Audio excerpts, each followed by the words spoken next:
The biggest thing here is, again, you always want to offer some sort of value back to them.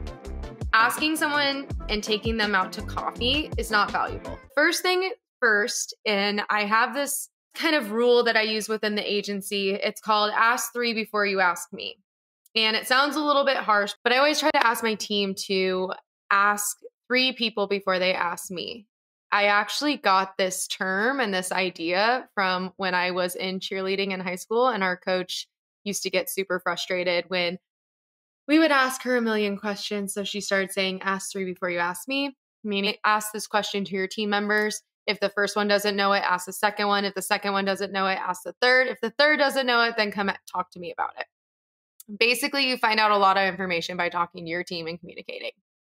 So I've kind of picked up this trick and I teach it at my agency. So that way, my team is communicating with each other. They're making sure that if they don't know how to do something, they're talking to the team member before they're approaching upper management, things of that nature. This rule also applies in business.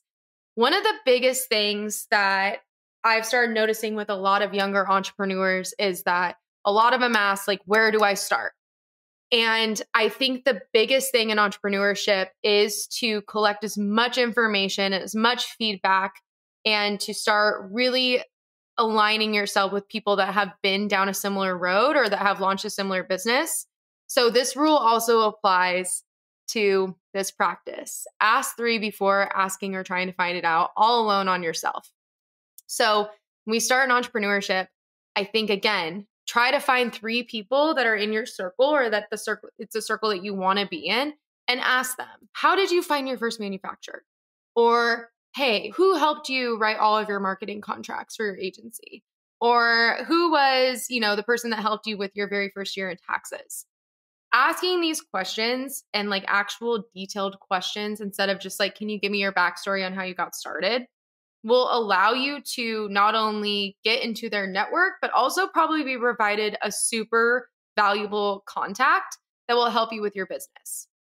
Same thing too, if you're looking to expand your career, you're looking to get promoted, or you want to move into a different career, the biggest thing that I look for, and I feel like a lot of other entrepreneurs that are way, way, way, way more successful than me and, things like that, always kind of look for resourcefulness. It's the number one thing that I feel like is such a benefit to the company is when you see a team member that goes out of their way to explore or investigate a task if they're confused or they want more clarity on it.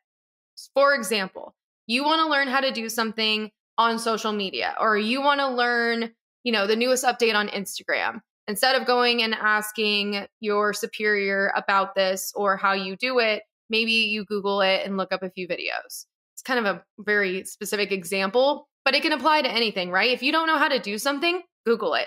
If you want to learn something new, Google it. If you are having trouble with a task and maybe, someone is in a similar position to you at your job, ask the team member, right? Be resourceful, go out of your way, look at all the facts and details. Because when entrepreneurs and maybe owners of the company see this resourcefulness, it shows that you're taking the initiative to problem solve and to figure out the solution.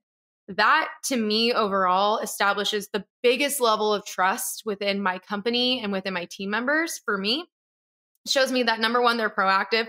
Number 2, they're resourceful. Number 3, they care enough about the problem or about finding the solution that I can trust them with my business. I can trust them with my company. So this is kind of a twofold tip, but always be resourceful, always use Google. Okay, so one of the other tips that I want to share with you, and I feel like I've answered this question quite a bit, is how to ask someone for their advice or how to approach someone that you really admire, or maybe it's another business owner or someone that you want to mentor you. How do you approach them in a light that doesn't feel desperate and also isn't a big waste of their time? Because we never want to waste their time. This is a huge, huge, important piece of value because number 1, especially as an entrepreneur, you're going to want to expand your network. You're going to want to befriend other entrepreneurs or people within your industry so that you can learn more, so that you can have, a wide variety of people that you know to do business with or to learn from or to, expand or collaborate with.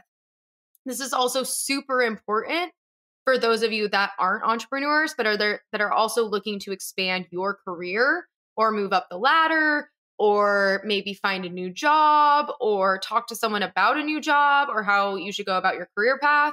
So